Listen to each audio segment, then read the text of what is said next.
Tenemos mejor señal con el viceministro Palma. Viceministro, nos explicaba usted cómo contrarrestar el tema en la reforma laboral ante el anuncio del Banco de la República de la pérdida de 400.000 empleos. Sí, señalaba, qué pena ahí con la caída de la llamada, señalaba que precisamente este informe o este estudio que comparte el Banco de la República han sido objeto recientemente de varios comentarios, incluyendo el del propio presidente de la República, que lo comenta, señalando pues que históricamente en los temas del mundo del trabajo, de la generación de empleo y el impacto de los derechos laborales en ello, hay dos vertientes económicas. La vertiente económica sobre la que se edifica que reducir derechos, precarizar el trabajo, genera más empleo y reduce los índices de informalidad, y la otra, la que señala que hay que mejorar los ingresos de los trabajadores, dar estabilidad para profundizar en la productividad o para generar productividad y así también generar un impacto en la demanda agregada y aumentar el empleo, que es lo que está pasando precisamente en Estados Unidos. Entonces, para una teoría, pues hay una teoría, han salido distintos economistas también a controvertir este estudio que pues es bastante discutible y obviamente es lo que nosotros estamos también discutiendo en el marco de la reforma laboral. Es decir que todo el respeto a la regla fiscal, como han dicho los ministros de Hacienda, todo el respeto al Banco de la República, pero para un estudio, otro estudio. Si el Banco de la República dice que se pierden 400.000 empleos, ustedes encontrarán un estudio que diga lo contrario. Sí, todo están, estos estudios, como las cifras de otros sectores económicos, están anticipadas en profecías, porque realmente los impactos de una reforma laboral se miden con el tiempo. Está pasando con la reforma laboral española, que apenas lleva un año, y ha tenido un impacto positivo en la economía y en la generación de empleo. Entonces, esto simplemente, pues, insisto, para un estudio, pues surge otro estudio. Lo mismo pasó cuando se discutió la reducción de la reforma de la jornada laboral en Francia en 1998, cuando se dijo que se iba a bajar a 35 horas, que iba a destruir millones de empleos, que iba a aumentar la informalidad, y estos miedos evitaron esta innovación legislativa que a la postre llevaron pues al desmonte gradual de esa medida. Entonces, nosotros creemos positivamente, como lo sostuvo incluso el presidente de la República en uno de sus trinos respondiendo a este estudio, que esto va a generar un impacto distinto a este que señala el Banco de la República, que pues obviamente va a tener un impacto positivo en el empleo. Viceministro, esa es la respuesta para el Banco de la República, pero ¿qué responderle a los sectores que se dice serían los más afectados, como son los de los hoteles, el turismo, los restaurantes, los comercios? Y aún así podríamos nombrar, por ejemplo, sector de transporte de carga, agropecuario, que dicen pues que la reforma laboral no les va a beneficiar. Todos los sectores al unísono tienen, es decir, están señalando lo mismo. Nosotros que estamos abriendo espacios de diálogo, de conversación. Yo personalmente me he reunido con distintos sectores, la señora ministra ha hecho lo propio esta semana, el Congreso abrió una audiencia pública y el mensaje de nuestra ministra fue poderosísimo.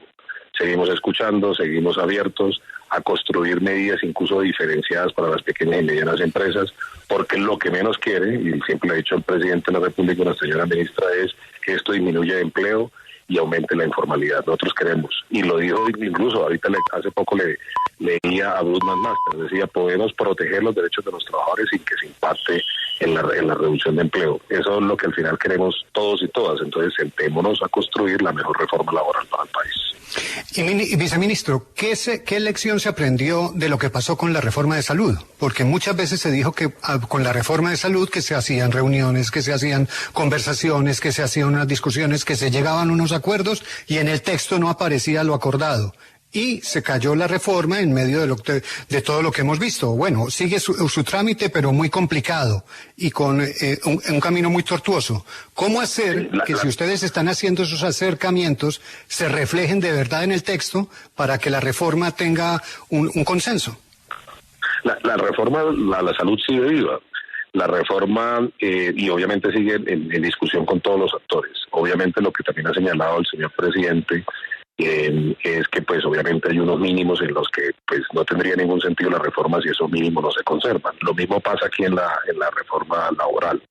En la reforma laboral estamos diciendo a los sectores empresariales hay cosas que funcionan mal en el mundo del trabajo. Uno no puede pretender que un trabajador dure 20 años con contrato a término fijo. Y ellos dicen, estamos de acuerdo. Bueno, entonces ahí cómo construimos un acuerdo. Estamos de acuerdo en que hay abusos en la tercerización ilegal. ¿Cómo estamos de acuerdo para ponerle un límite a ello? Estamos de acuerdo en que hay que democratizar las relaciones laborales. Si estamos de acuerdo en eso, entonces, ¿cómo llevamos eso a un artículo de la reforma laboral? Entonces, yo creo que hay grandes acuerdos en todas estas conversaciones, en los foros, o abogados laboralistas, con empresarios, con los distintos sectores, estamos de acuerdo en distintos aspectos. ¿Cómo alrededor de esos distintos aspectos podemos llevar un articulado, que es lo que estamos en colaboración armónica tratando de hacer con la coordinadora ponente y con los ponentes de la Comisión Séptima para facilitar el trámite legislativo? Lo importante es que hoy, es decir, a diferencia de muchos años atrás, estamos hablando de dignificar el trabajo, y en eso podemos construir grandes acuerdos, y yo estoy seguro que podemos hacerlo. Sí, pero viceministro, sigo con la pregunta de Félix, porque el tema no es si se llega a un acuerdo o no. El tema es que lo que ha dicho Bruce McMaster es que ustedes llegaron a unos acuerdos con los empresarios y no honraron esos acuerdos, es decir, los conejearon. ¿Eso fue así? No fue así, y gracias por la pregunta porque me permite hacer una precisión. No fue así. Obviamente hay algunas propuestas que hicieron los sectores empresariales que nosotros no podemos admitirlas, pero le voy a mencionar 3 que están hoy en el texto de la reforma laboral. 1, la actualización con el índice de precios de consumidor de los salarios hasta 2 salarios mínimos. Eso prácticamente fue un acuerdo con los empresarios. Los fueros de estabilidad laboral reforzada fue un acuerdo con los empresarios. Incluso ellos nos pidieron eliminar el literal que daba la estabilidad laboral reforzada a las madres de cabeza de familia, y que porque limitaba el acceso de ellos al empleo, y lo hicimos acordado, es decir, de mutuo acuerdo. La unidad negocial, es decir, la unidad de negociación colectiva en el sector privado, es un acuerdo tripartito en el que estamos de acuerdo incluso los sindicatos, los empresarios y el gobierno. Entonces, ahí hay manifestaciones de acuerdo. Obviamente, otras propuestas que ellos plantearon, que han sido las históricas, abaratar costos, reducir derechos laborales, abaratar el despido, pues no pueden ser tenidas en cuenta por nosotros, porque pues obviamente van en contravía de lo que nosotros llamamos las líneas rojas. Sí, viceministro, lo cierto es que aquí parece que hay un hueco muy grande todavía entre lo que quieren los empresarios y lo que quieren ustedes, como siempre ocurre con este tipo de negociaciones en las reformas. Usted ha dicho que pues no quieren generar desempleo, y lo que dice la ministra hace unos meses es que tampoco quieren generar más empleo. Ustedes se sostienen en esto porque lo que dicen los empresarios es: queremos que se cree empleo, que se reduzca la informalidad y que haya más actividad económica. Yo creo que, es decir, lo que han sacado de contexto lo que ha señalado la señora ministra en su momento, porque lo que ha señalado con precisión la señora ministra es: hay distintas medidas para la generación de empleo en nuestro Plan Nacional de Desarrollo, dirigida al turismo, al agro, a la transición energética, incluso a impulsar el agro y el trabajo allí. No sé si leyeron la columna de nuestro ministro de Comercio en El Tiempo, donde habla de la necesidad o la posibilidad de crear 500.000 empleos en el sector turístico, y él habla que ese empleo tiene que ser con trabajo decente, incluyendo estas medidas que nosotros incluimos en nuestra reforma laboral. Entonces, la política de empleo, incluyendo las de las pequeñas y medianas empresas, que la reconoce la misma COPIA. COPIA hace poquito hizo una nota reconociendo las medidas que este gobierno ha incluido en el Plan Nacional de Desarrollo para la generación de empleo y la protección de la pequeña y mediana empresa. Entonces, el empleo va más allá de una modificación a textos del Código Sustantivo del Trabajo, de la Ley 50, de la Ley 189, que es lo que pretendemos hacer nosotros con nuestra reforma laboral. Entonces, nosotros creemos incluso que con nuestra reforma laboral, mejorando la estabilidad del empleo, mejorando los ingresos de los trabajadores, puede incidir en la demanda agregada y generar empleo incluso en sectores como el comercio, como el del entretenimiento. Y ahí puede haber un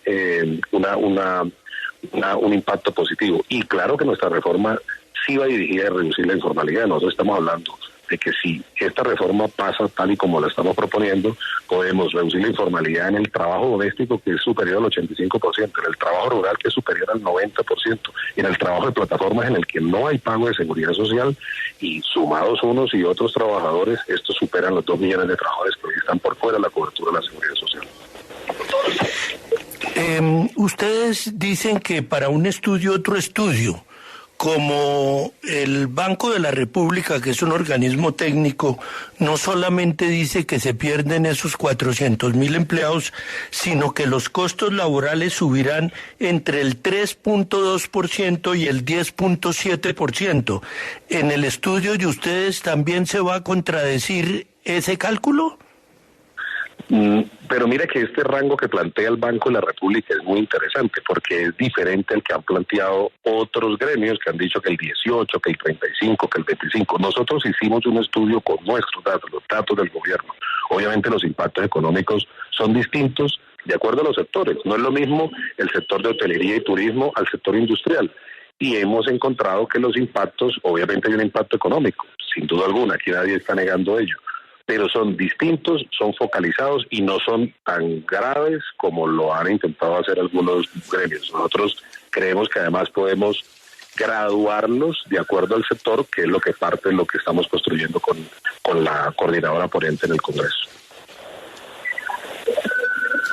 Viceministro, muchas gracias por la explicación. Estaremos atentos a lo que pase con la reforma laboral. Muy amable. Muchas gracias a ustedes y que tengan un buen día.